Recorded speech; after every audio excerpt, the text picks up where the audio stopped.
And ladies and gentlemen of the jury, the prosecution is not going to get that man today. No, because I'm going to get him.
All right. There's no sound coming from you, and I don't know if you're muted. It says you're hooked up. Okay. There you go. There we go. Okay. Well, yeah. Let me try this again. This is the Hagmann and Hagmann Report for today. It is Friday. It is April 19th, 2013. I'm Doug Hagmann, the co-host with my son, Joe Hagmann, and you're about to hear 3 hours of unbiased, uncensored news and analysis. And you're listening to the only show where the news is presented to you in 3D. We look beyond the headlines and bylines and bring you the news behind the news. And this is perhaps the only show where you just never know how long we'll be on the air without incident. We broadcast live each and every weeknight from 8 to 11 p.m. Eastern Time. You can find us on the internet at HomelandSecurityUS.com. And by the grace of God, and I mean that, we are simulcast by the Christians United Broadcasting Network. You can tune your computers to the Hagmann and HagmannReport.com. Spell out the entire phrase, the Hagmann and HagmannReport.com. That's to listen to us via the Christians United Broadcasting Network. I want to thank Troy, compliment Troy for that. And I want to thank each and every one of you for joining us. Thank you for your belief, your trust, and quite frankly, your patience as we have experienced so many difficulties of late. We've taken steps to repair the difficulties, and it seems like we were always doing that, where it's a constant battle to stay on the air. I had multiple conversations with people today about this very issue, and when they learned of our live listen numbers, the amount of people who listen to the show live, they said, "No, you must be mistaken." And we showed them our reporting stats, the unedited reporting stats. There's no way we can fudge the numbers. And they said, "Holy cow." We don't have a pay bracket for that amount of listeners. They said, yeah, exactly. For example, Blog Talk, Live 365, and other such outlets or platforms. They were like incredulous. I mean, it was incredulous. They said, "No, we're not sure we're going to handle the volume. Can't handle the stream." And it was quite the education that I received and we received. But it's a good thing because it means that we're growing, and it means that you're listening. And it means that the word is getting out. So it's a good problem to have. Frustrating indeed, but a very good problem to have. But having said that, Joe, I just oh, and by the way, we're going to be taking your calls during the third and final hour of tonight's show. We've got so much information to get into because we missed last night. Yes, anybody who is living through the martial law, living in Boston, call in. Tell us what you're seeing. Yeah, I mean, if you're at ground zero, so to speak, in the if you're within arms or your sight distance of what is taking place in Boston, in the suburb of Boston, call in, and near, if you're in Watertown, call in and advise us what you're seeing, what you're hearing, what is taking place, because folks, this is going to dominate. This subject is going to dominate the majority of the program. We have tanks on the streets pretty much. Yeah. There are new armored vehicles. There are reports on Twitter that gun confiscations were taking place. I have not confirmed that anywhere else, but those are only initial reports. They were telling people to stay in their homes, keeping their doors locked. Now, apparently, as I was uploading the latest clip of the current news on the situation in Boston, suspects, well, one was dead, they were looking for another, they apprehended the second one or are currently in the process of executing him. I'm not sure how that played out or what's going on because I can't see a TV, but...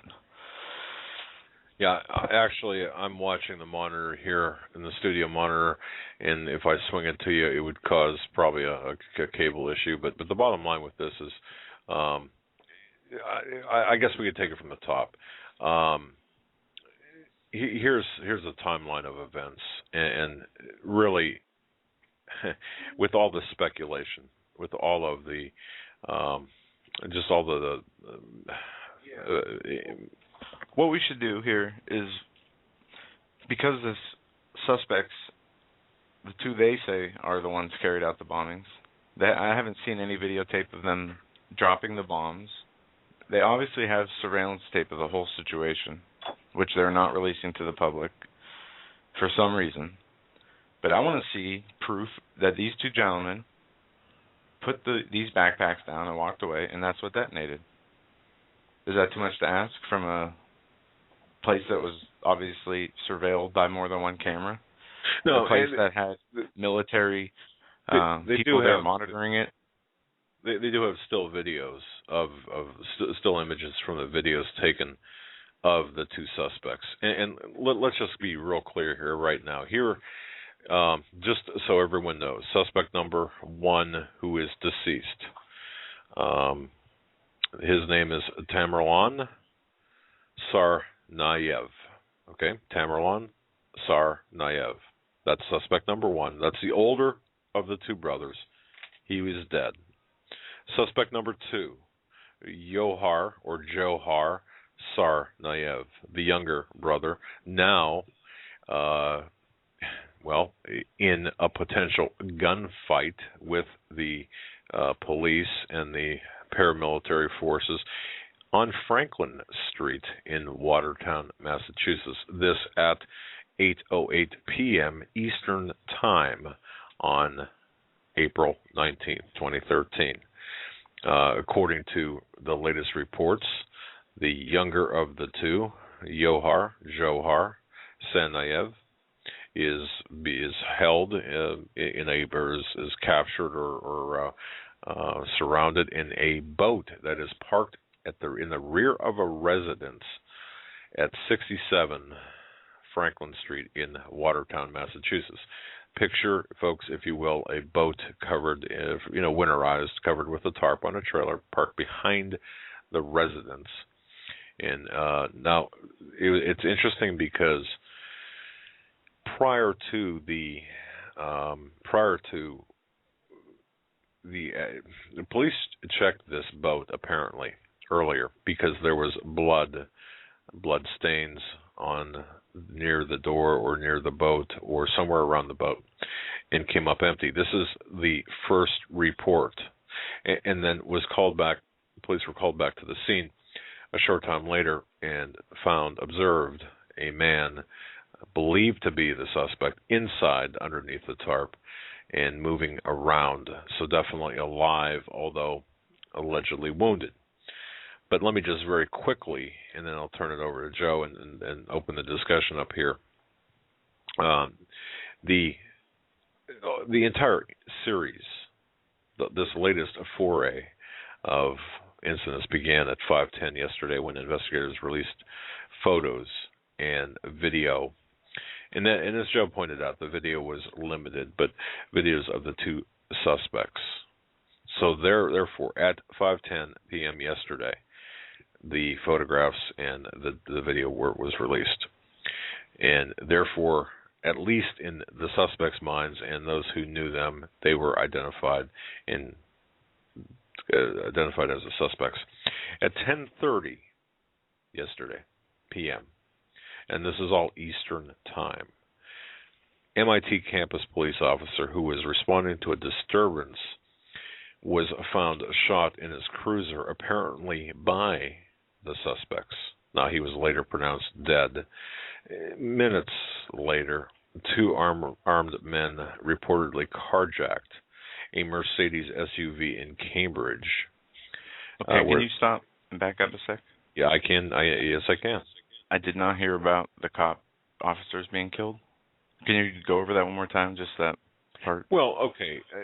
At 10:30, an MIT campus police officer who was responding to a disturbance was found shot in his cruiser. Apparently shot by the suspects.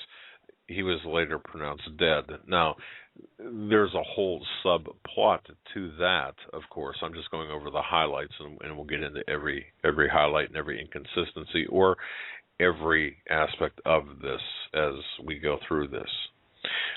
But like I said, a short time later. Now, you have to understand, you're talking within a 20-mile radius here, or perhaps even shorter than that or smaller than that. But the police ultimately pursue this carjacked vehicle, this carjacked Mercedes SUV from Cambridge, from where the officer was shot, into Watertown, Massachusetts, where explosive devices along this or during this chase were thrown from the carjacked vehicle. In the carjackers, meaning the suspects, and police exchanged gunfire. Transit police officer, at least one, was seriously wounded, and one suspect, later identified as the older brother, as I mentioned, Tamerlan Tsarnaev, 26 years old, was dead. He was killed. As a matter of fact, during the escape in the Mercedes, and this is what is reported, the younger brother ran over the older brother. Now, we do have a photograph, and I believe this is now made public, but we received a photograph of the older brother on the morgue table with a gaping wound to his left chest, as if somebody had taken a sword and sliced his left chest, and of course a bullet hole below that, and his face was not disfigured, but discolored to an extent that it showed either pre or post-mortem trauma. I would suspect pre-mortem trauma. That picture, if you hunt for it, I'm sure you'll find it on the internet if you are so inclined. That brings us up to the situation this morning, as I've been following this since 3:30 this morning. You're real choppy. Okay, we've been following it since 3:30 this morning. The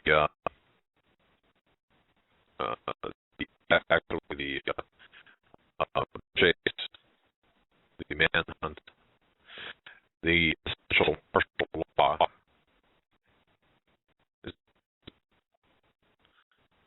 Okay, well, there's yeah. In the chat room, can you hear any choppiness? I can hear nothing but choppiness on your end. That's fine. Okay. We're looking at it appears to be a staff issue here. Okay. I'll jump off and come back. No, hold on. I'll get it. Hold on. this sound? Much better. All right, what I did here, just so people know, or just so you know, Joe, that and Troy, I readjusted my microphone settings. I'm not sure exactly how that does interface with Skype, but nonetheless, okay. So after the series of events, when Bostonians had awakened, they were told to shelter in place. And they brought in roughly 9,000 armed police officers to hunt down a 19-year-old man, and essentially closed Boston, Watertown, Cambridge, and all of the surrounding areas, told everyone to stay inside, shelter in place, and not come out. This is a very dangerous and a very fluid situation. And as I said, we've been following this since 3:30 this morning. My question, and I know Joe has numerous questions, is what we're not being told. And what we're not being told is plenty. We see, as does the world, the chase, the manhunt for the suspect, the 19-year-old suspect. And by the way, the media is doing a great job of pulling the most innocuous-looking photographs and posting them for your consumption. Meaning to say that how could this young man with this baby face possibly do this? Be involved in a heinous crime like this? How could the young Adam Lanza go shoot up children in an elementary school? Exactly. Now, there's a lot of problems I have with this situation, and I'm sure you've seen all of them as we've kind of went over some and others I sent to you, and I'm pretty sure you looked at. We have what these other people, InfoWars has done a good job of pointing these out. These other culprits, they're called, these people of interest who were wearing the Blackwater style hats, the skulls hats, carrying the backpacks on cell phones with military cargo pants on and boots, same matching shoes. And the shoes are important. And I know this and remember from a video watching demonstrators and protesters at a G20 summit, and they had the infiltrators tipping over dumpsters and setting small fires. You know, the police that go in there to start up riots inside the protest, the provocateurs, they all wore the same shoes. And you could tell who they were. They got to the point where they went to hide behind the cop lines dressed up in all anarchist gear because they were identified out in the public. And but that's what these guys look like. On the show the other day, are we back? We've got another again with audio. All right, let me just double check this here. All right, when we get this, okay, we had a when I was on with a very close friend who was unfortunate that he recognized obviously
everything is compiled, then let us take a look at what we have versus what they have.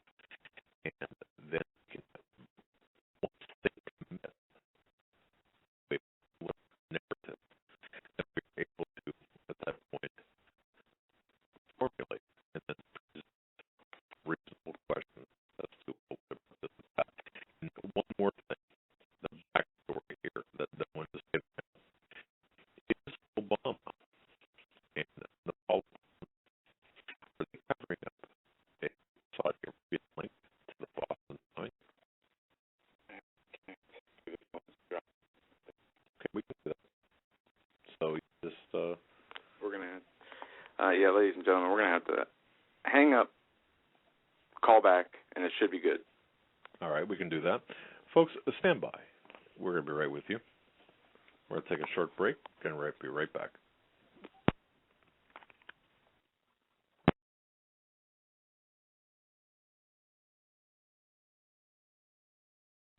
All right, please. Bring this interlude there. Theater music company, but we should be fine now. But once again, just let me reiterate that things we're seeing with the press and the government officials want us to see. The other are reflecting behind the scenes. But is Obama and his friends are taking some sort of official link to. You can just there was a first video that was reported after this week. Congressman Jeff out the investment chief and Saudi link to the Boston bombing being deported for national security reasons.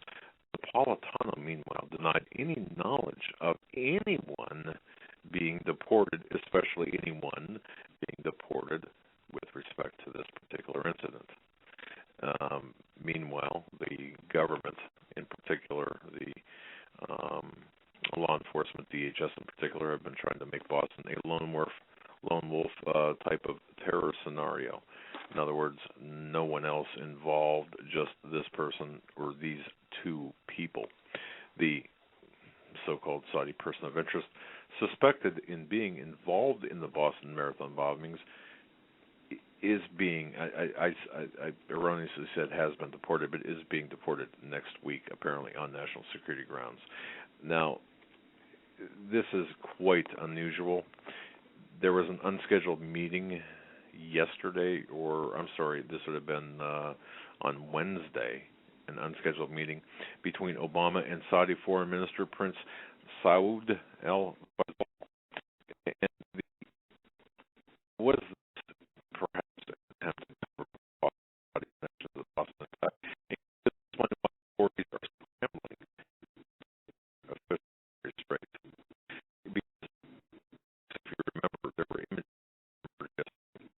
and most prolifically and forward showing more suspects carrying very large backpacks. Some of them obviously very Middle Eastern in appearance. Two individuals having been almost certainly identified as, well, here we go, employees of a private military firm, international. Now, is this something that is already here, or is this something that we should, be more aware of? FBI has canceled what? Two now? Press conferences. But at any rate, the federal agency time the media is reporting stating that the source often unintended consequences referencing the press conference itself.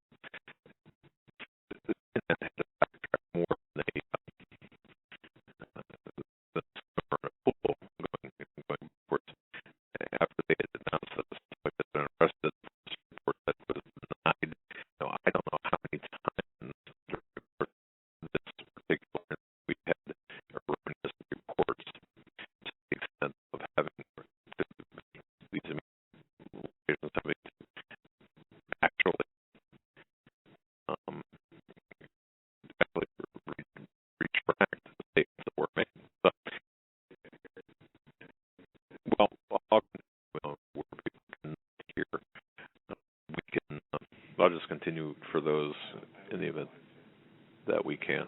Okay. At any rate, so folks, live radio, go figure.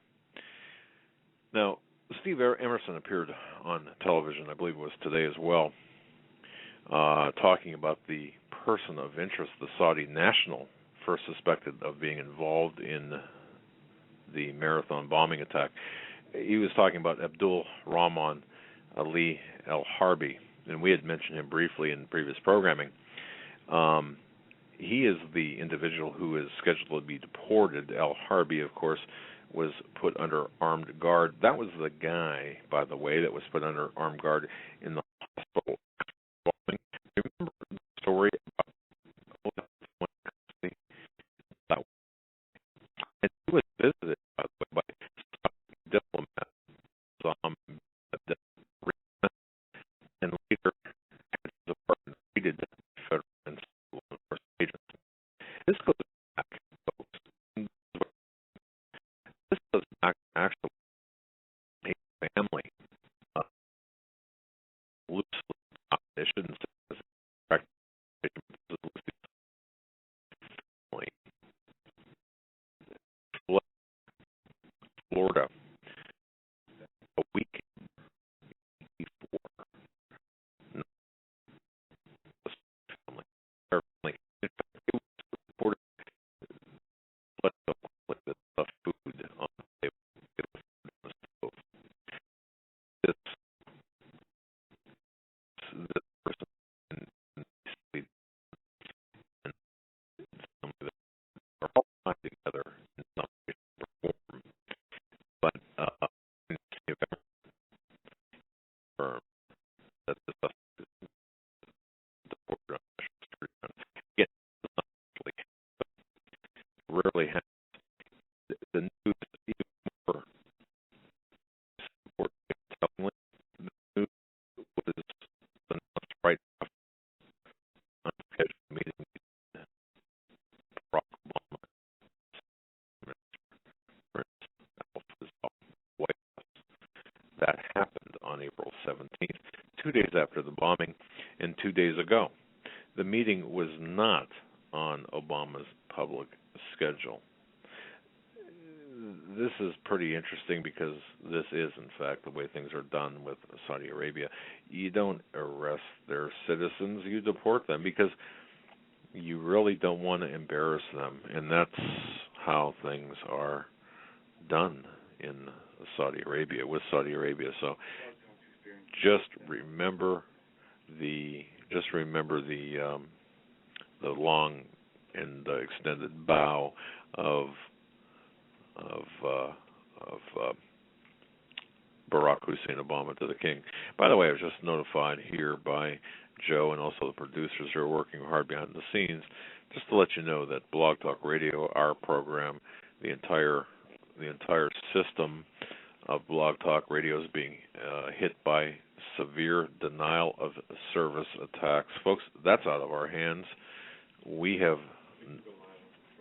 can actually go live on just